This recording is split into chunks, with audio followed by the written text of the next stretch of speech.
नमस्कार. अवकाळी पावसाच्या दरम्यानची गोष्ट या कादंबरीतील व्यक्तिरेखा आपण अभ्यासतो आहे. गेल्या काही तासाला आपण यशवंता, पार्वती आणि उषा या व्यक्तिरेखा अभ्यासल्या. आज आपण सया किंवा सयाजी ही व्यक्तिरेखा अभ्यासणार आहोत. सयाजी हा यशवंताचा मित्र, रात्रंदिवस शेतामध्ये काम करणारा, थकल्यावर डोळे मिटायला लागले की 6 तास झोप घेणारा, गाढवासारखं राबून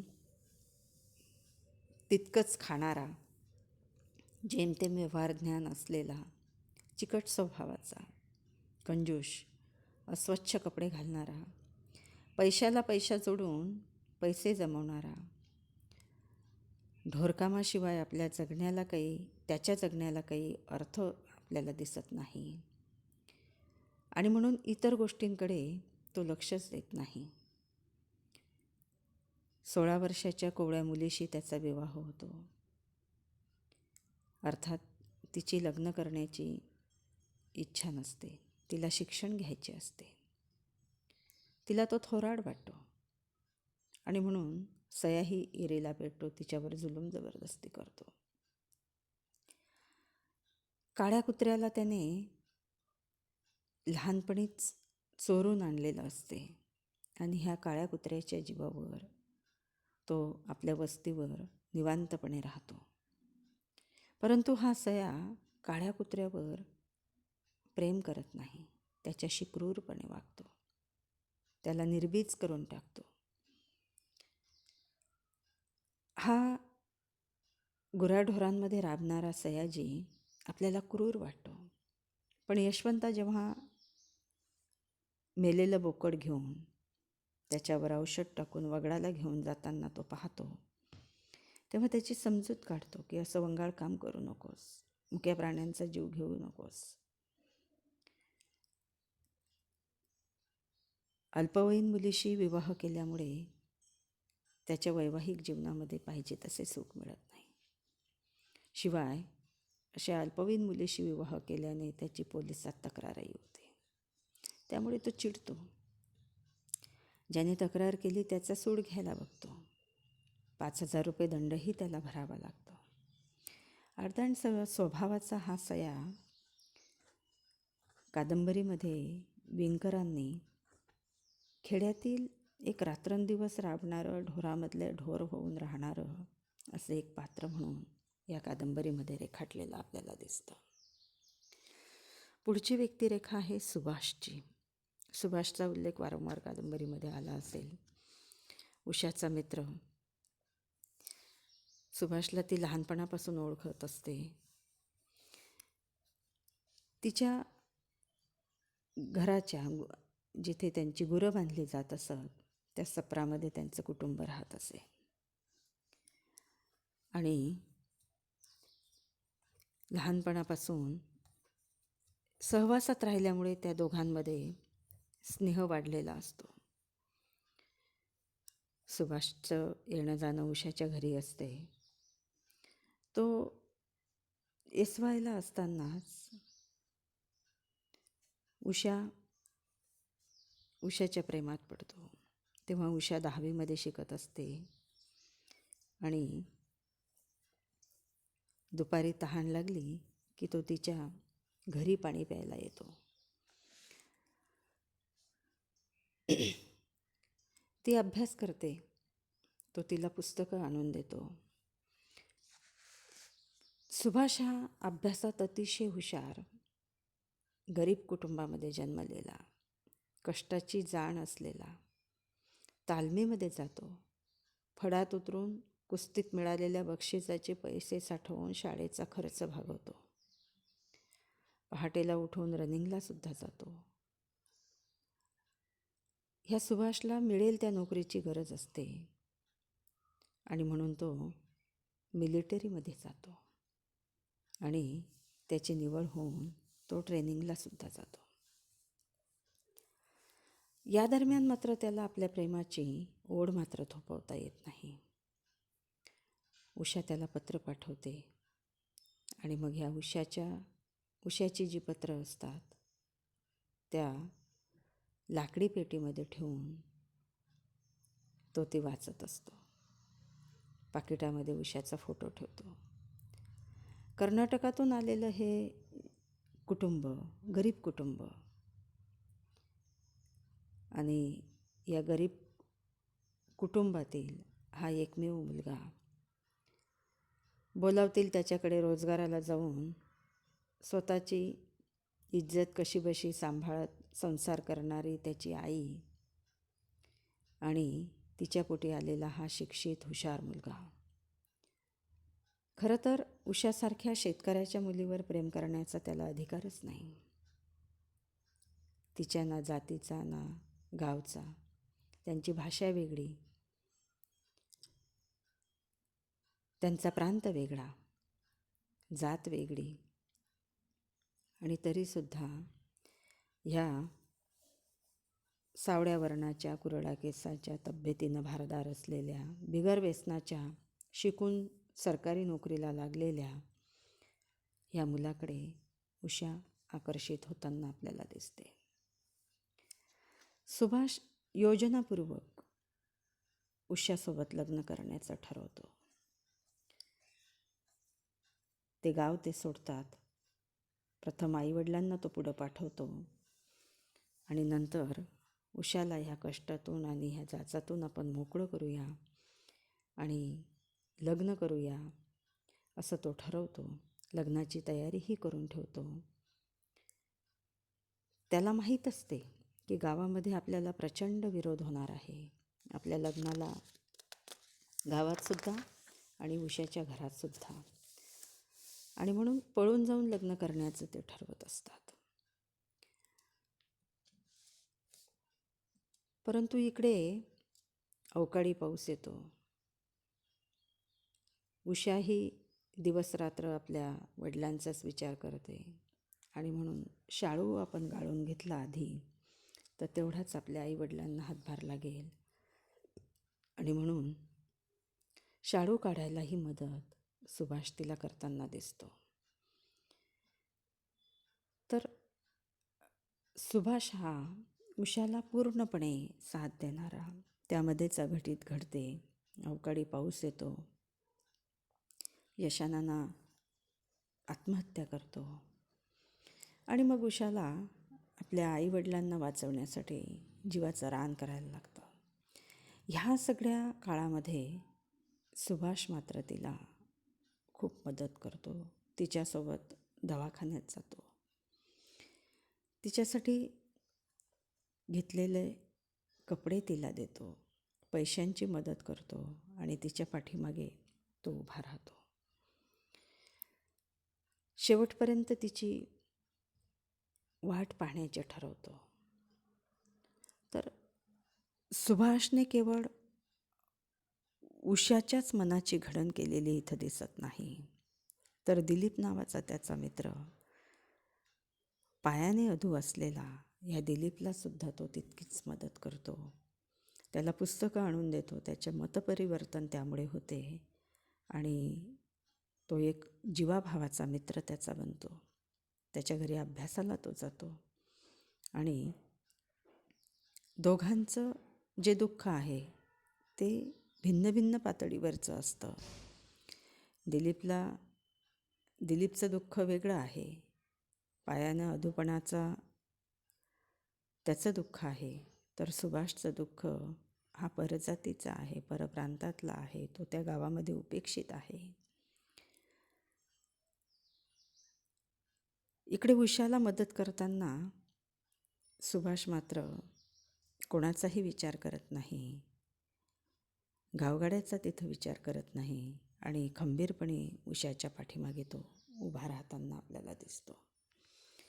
आणि म्हणून कादंबरीतील सुभाषची ही जी व्यक्तिरेखा आहे, तर शिकल्यानंतर किंवा शिक्षणानंतर येणारं जे भान आहे, येणारा जो धीटपणा आहे, जीवनाकडे बघण्याचा जो दृष्टिकोन आहे, तो दृष्टिकोन सुभाषचा तयार झालेला दिसतो.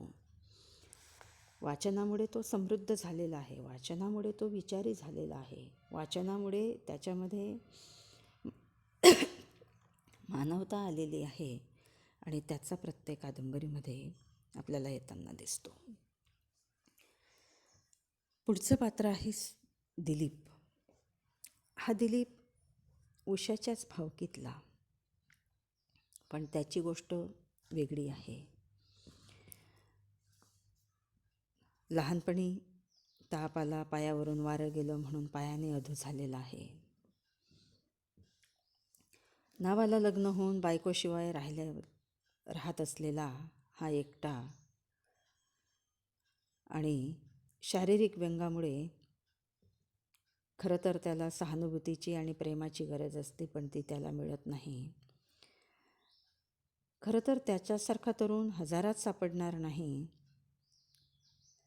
असा तो तरुण पुस्तकं वाचणारा, कुठनं पुस्तकं जमवून ते वाचून स्वतःला समृद्ध करणारा, गरिबाची बाजू घेणारा.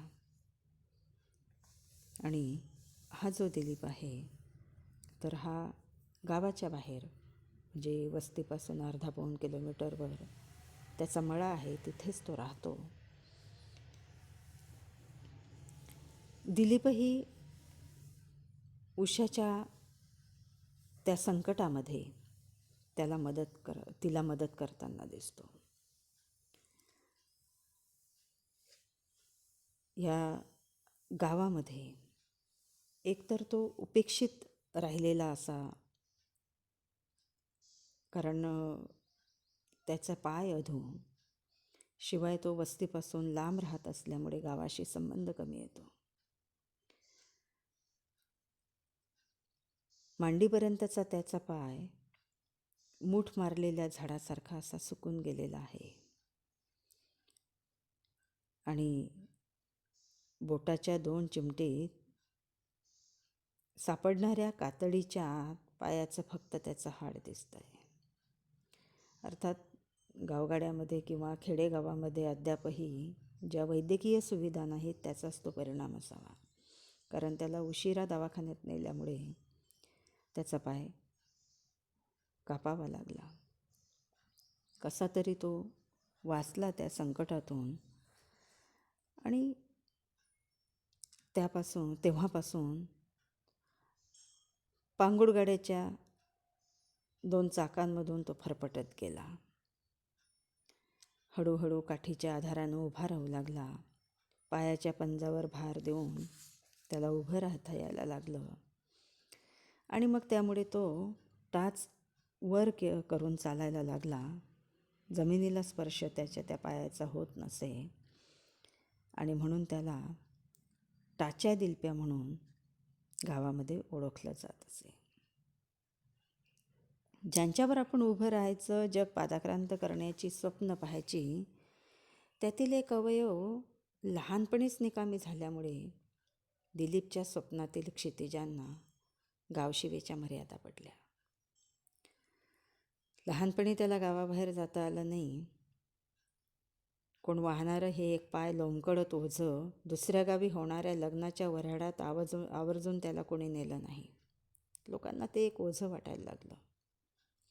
7-8 वर्षाचं होईपर्यंत त्याला आजोळही पाहता आलं नाही आणि त्यामुळे परिसर आकलनाची त्याची वाढ व्यवस्थित झाली नाही. मित्रांमध्ये खेळताही आलं नाही आणि म्हणून सुरुवातीला तो चिडखोर असायचा, मुखदुर्बळ असायचा. गावात होती तेवढी शाळा शिकला, अभ्यासात मात्र हुशार होता आणि मग त्यातूनच हाती मिळेल त्या आदर्शासारखं वाचत सुटला. सुभाषही त्याला पुस्तकं पुरवत असे आणि मग आपल्या मानसिक आणि शारीरिक परावलंबित्व त्याने झुगारून टाकलं. वडिलांनी त्याला सायकल शिकवली, पायांना व्यायाम दिला आणि मग सायकलवरूनच त्याने हायस्कूलचं शिक्षण पूर्ण केलं. पायासारख्या एक महत्त्वाच्या अवयवावर ताण पडल्यामुळे एकंदरीने त्याच्या शरीरावरच ताण पडला, पण त्यामुळे त्याचे 2 हात आणि 1 पाय मात्र छान पोसल्या गेले. एकच पाय अधू राहिला. रोपट्याची वाढ होत असताना खत, पाणी, जमीन आणि निकोप हवामानाच्या अभावातून जसं रोपटं सुकतं नैसर्गिकरित्या ते वाढू शकत नाही, तसंच काहीचं त्याचं झालं. आणि ह्या सगळ्या विषमतेमध्ये दिलीप मात्र आपल्या वाचनामुळे आणि वाचनातून आलेल्या त्याच्या मानसिक समृद्धतेमुळे उषाच्या पाठीमागे धीराने उभा राहतो, तिला मदत करतो, तिच्याशी विवाह करण्याचा प्रस्तावही ठेवतो. कारण सुभाषला सगळ्या गावाचा भावकीचा विरोध, आणि असा हा प्रेमळ सगळ्यांना मदत करणारा हा दिलीप कादंबरीमध्ये वेंकरांनी रेखाटलेला आहे. याशिवाय ज्या व्यक्तिरेखा कादंबरीमध्ये आलेल्या आहेत त्यामध्ये विश्वास आहे, पगम आहे, काळ्या कुत्रा आहे. ह्या व्यक्तिरेखाही वेंकरांनी तितक्याच ताकदीने उभ्या केलेल्या आहेत. काळ्या कुत्रा हा एका धनगरणीकडे असलेल्या कुत्रीचं पिल्लू. सया त्याला चोरून आणतो आणि तो तरुण झाल्यानंतर त्याला निर्बीज करून टाकतो. ती सल काळ्या कुत्र्याच्या मनामध्ये असते. काळ्याला सगळं समजते. काळ्या ही एक व्यक्तिरेखा म्हणून कादंबरीमध्ये येते. जेव्हा यशवंता बोकडावर विष टाकून वगळाला ठेवतो तेव्हा गावातील सगळी कुत्री मरतात, काळ्या कुत्रा मात्र वाचतो. त्याला कळतं. ज्यावेळी जे संकट येऊ पाहतं त्यावेळी काळ्या कुत्र्याला आधीच समजलेलं आपल्याला दिसतं. कादंबरीच्या शेवटी उषाबरोबर हे कुत्रं निघून जातं. तो सयाकडे राहत नाही. ज्यावेळी अवकाळी पाऊस येतो त्यावेळी काळ्या कुत्र्याचं भुंकणं हे वेगळ्या प्रकारचं होतं. सयावर मात्र तो नाराज असतो आणि म्हणून बेसूर सुरामध्ये, भयानक सुरामध्ये तो सयाच्या घराजवळ ओरडताना दिसतो. तर काळ्या कुत्र्याची सुद्धा या कादंबरीमध्ये एक व्यक्तिरेखा, प्राणी म्हणून असलेली व्यक्तिरेखा वेंकरांनी छान रेखाटलेली आपल्याला दिसते. त्याचबरोबर पगम उषाला बातम्या देऊन मदत करताना दिसतो.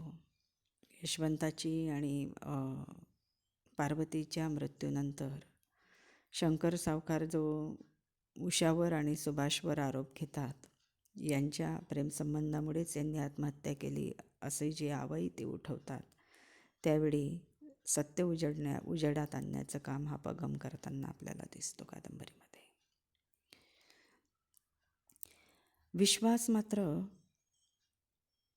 उषाच्या काकाचाच मुलगा असतो आणि तो शहरामध्ये राहिलेला, शिक्षणामुळे नवी बंडखोर अशी विचारसरणी अंगीकारलेला तो मुलगा आपल्या ह्या बहिणींच्या पाठीमागे मात्र ठामपणे निर्धाराने उभा राहताना आपल्याला दिसतो.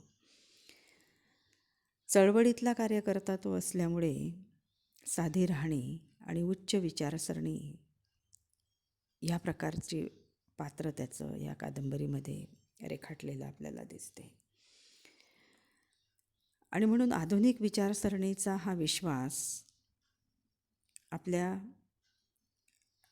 आईवडिलांच्या विचाराने न चालणारा, कारण आईवडिलांचा विचार असतो की उषाने आणि तिच्या बहिणीने आपल्या पारंपरिक पद्धतीनेच राहावं, परंतु विश्वासला मात्र ते मान्य नसते. आणि म्हणून विश्वास उषाच्या पाठीमागे, त्यांच्या सगळ्या बहिणींच्या पाठीमागे ठामपणे उभा राहताना दिसतो. धावपळ करत दवाखान्यामध्ये जातो. उषाला आधार देतो. आणि म्हणून विश्वास हा एक विश्वास निर्माण करणारं पात्र आपल्याला वाटतं की पुढे जी वाटचाल होणार आहे या पिढीची, कारण पिढी इकडं बदललेली आहे. म्हणजे यशवंता, पार्वती, विश्वासचे वडील विलास, शंकर सावकार, सयाजी यांच्यानंतरची ही जी पिढी आहे, सुभाष आहे, उषा आहे, त्याच्या सगळ्या बहिणी आहेत, पगम आहे, तर दिलीप आहे. तर ही जी पिढी आहे, तर ह्या पिढीला एक भान देण्याचं काम, ही पिढी पुस्तकांमुळे आणि शिक्षणामुळे विकसित झालेली पिढी आहे.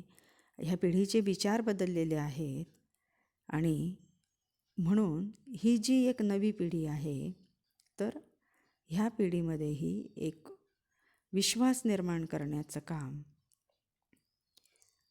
ह्या विश्वासच्या रूपाने या कादंबरीमध्ये लेखकाने अधोरेखित केलेलं आहे.